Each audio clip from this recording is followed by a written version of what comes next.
You know, religion is such a touchy subject. The vast majority of us are brought up being told that there is this all-powerful being called God who creates everything, and he is the master of your life. He's all-powerful, all-knowing, and all-loving, but he's jealous and he needs you to pray for him and worship him without question. But to help you along with this, there's this book that has God's words and God's laws written out, and it's thousands of years old, and it's divinely inspired and inerrant. You're told these things as a little child, along with other things like every December 25th, a fat man in a red suit comes and he brings you gifts. His name is Santa Claus. And they also tell you that on Easter, the Easter Bunny comes and leaves a basket full of candy. When you lose a tooth, if you put your tooth under the pillow, the tooth fairy will come and leave you money. Can you believe that? It's awesome. As you get older, you find out, oh, Mom was just putting the money under my pillow and taking my tooth. That's fine. I'm getting money for my tooth. I really don't care who takes my tooth. And then you find out that your parents are putting out the Easter baskets. And as you notice that they're around Easter time, they're buying lots of chocolate. That's fine. I really don't like bunnies anyway. And as long as I'm getting a big basket full of chocolate, who cares? And then there's Santa Claus, which, what kid hasn't, caught his parents wrapping gifts at some point before Christmas, or hasn't gone into his parents' room or their secret hiding place looking for the gifts so that you can see what you're getting for Christmas. Ooh, we don't care that there's no Santa, because we still get gifts. So all these things we were told, they don't exist, but we didn't care because we still got the good stuff that those people supposedly brought to us. So we let it slide. Then comes the big one. God. What does he bring you? He gives you eternal happiness. Oh yeah. And he gives you love. And he's so merciful that if you don't believe in him, he'll send you to hell. But if you do believe in him and worship him, he'll save you from himself, from the hell that he himself created, and let you into heaven. Isn't that wonderful? We find out all the other guys don't exist, but nobody uses that logical thinking to go to the next step and say, oh, well, what about this God guy? He doesn't really give us anything tangible, and we can't see him, so does that mean he doesn't exist? And everybody's just like, oh no, he exists for sure, so you better be good, and you better say your prayers, and eat your vitamins, and be a Hulkamate. Oh, I'm sorry, I'm going off topic. The indoctrination continues, even after we find out that 3 of the 4 are just imaginary. In my case, I'm sent to a Catholic school, which when you go to Catholic school, you have to wear a silly uniform, and every morning before class, you have to go to church. Now, even as a kid, I was against church. That's not to say I didn't believe in Jesus and God. I just didn't want to go to church. And my friends, we spent some time ducking behind pillars in the church foyer, hiding from nuns. But we still believed in God. You know, we went to Catholic school, we were taught God is the almighty creator of the universe. And you just gotta love him, because he loves you. In case you didn't know. Catholic school ends. End up in public school. Nothing really changes religion-wise. I don't even think I thought about religion. But when I was in Catholic school, oh man, they definitely make you think about it there. Some of the homework assignments were very God-related. You know, write out your thoughts about why you love God or what gifts did God give you. I have special gifts. I use my gifts to make others happy. When I make others happy, I make God happy. I can smile. I can pray. I can sing about Jesus. I can go to Mass. And of course, whenever the holidays came around, we would have those holiday-specific homework assignments to do in class. My Easter surprise. On Easter, I wanted to get a bunny. I wanted to get lots of things.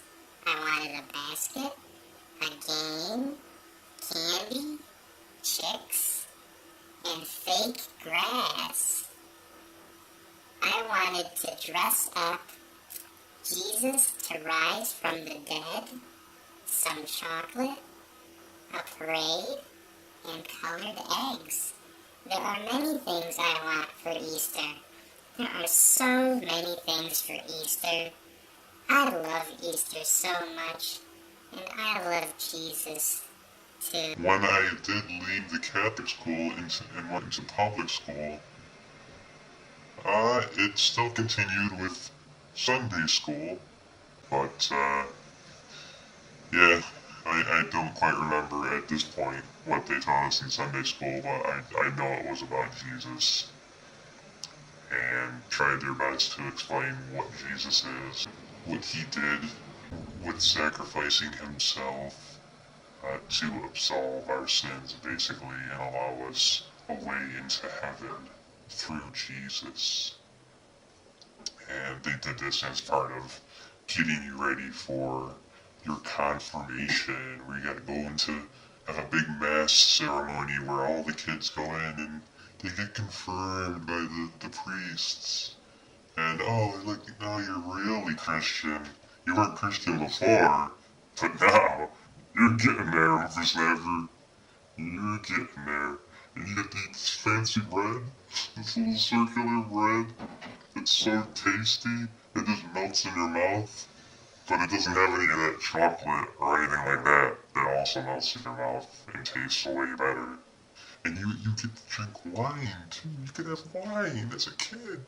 Here's your wine with your bread. Go play. Jesus loves you. After all that was done, well, you're in the public school system, learning about other things, learning science, mathematics, learning about biology, and evolution, and earth science specifically, the way the weather works, and geologic structures, and whatnot. And it didn't really dawn on me then that, you know what, that all this stuff kind of explains what's going on more than the whole God thing does. But as I became a man, I started looking more into it, more into science, you know, more into evolution, learning more about it, and looking at the arguments for God to prove he existed, which there's just no proof. I've even gone so far as to personally call out God and Jesus or any angels to come and show me a sign. I challenged God to show himself to me or show me a sign, any kind of sign. Even if something fell off the wall or rolled off my desk, I probably would have went, oh, there you are. But nothing happened. From there on, I've been an atheist. Which, you might say, that's a little strange, seeing as how you're a demon. A demon doesn't believe in God, and isn't Satan your master? Well, to be honest, since I got this job, I haven't seen Satan. You know, I get an email from a guy named Satan, not really spelled the same way. He's in India or something. Yeah, I guess he doesn't exist either, right? Because if God doesn't exist, then the whole Satan thing is busted too. That's really kind of the story of my not so glorious conversion. Just, I wish I would have thought more about it when I was younger. I just would like all you guys to take a step back. Think for a minute. Yes, you believe in the Bible, right? Right, you've read the Bible, right? You've read it? Unlearn what you have learned from the Bible. And just think about it rationally. People try to make all sorts of excuses for God, or you have to interpret the Bible a certain way. God says you have to study the Bible. You spend your life studying the Bible. And you gotta look at the ancient scriptures, the ancient Hebrew, to understand what God meant when he said that slavery was okay. Incest was fine. But to be honest, if you start with two people, a man and a woman, two, that's it. And they have a son, and they have a daughter, and those are the only people on the planet. Where are all the other kids coming from?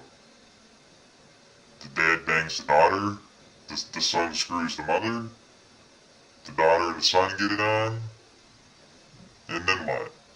They have sons and daughters, and then they all just commingle with each other? I mean, let's get real. Even if Adam and Eve had 10 sons and 10 daughters, which they had a lot of kids, I guess, supposedly. They like to have sex. They would all have to screw each other. It's incest. It's keeping it in the family. You know, there's a lot of stuff in the Bible that people just, they read it and they go, oh, it makes so much sense. There's definitely a God. Then, you know, God kills millions of people. And he forgets things. He had to remember that Noah was out in the ark with the animals. He's like, that's right, that Noah guy, he's in the ark. You know what? I'm gonna make a rainbow. And that will symbolize that I remember what I said to Noah, that I promised never to wipe out humanity again with a flood. He's like, yeah, I'll do that. Because I'm all-knowing, but I forget stuff sometimes, you know? It just slips. It slips. You get old. What are you gonna do about it? What are you gonna do? What are you gonna do? I guess that's really it. You know, I'm an atheist now, and proud. Atheist demon. You're probably asking, oh, you're a demon. Where are your origins? Aren't you created? To be honest, we've got some scientists looking into it right now. Maybe it has something to do with the black hole that is my face. Not even light can escape. Sound can, however, which is how you're able to hear me, which is a little strange, so we're looking into it. I got that Michiko Kokaku Otaku Japanese guy, whatever his name is, he's looking into it. And it's Stephen Hawking guy in the wheelchair. He's somewhat interested in my black hole visage. Hopefully this makes you guys think. Just a little bit. A little bit's all I need. I'm not asking for the world. God's the one asking for the world, basically. So all you guys gotta do is just sit back and chill out. That's the way life should be. You just take it in, enjoy it. You know, it's not like you're gonna run around killing and raping everybody just because you don't believe in God. You already have a moral standard built into your genetic code through evolution, natural selection, over many, many, many generations. Which is why we have a civilization, because if we didn't have that, we would just kill each other all the time. More than we do now, I should say. I just got a little drink here to get back to. A little drinky drink. A drinky poo. I'm just gonna have a little sip right here.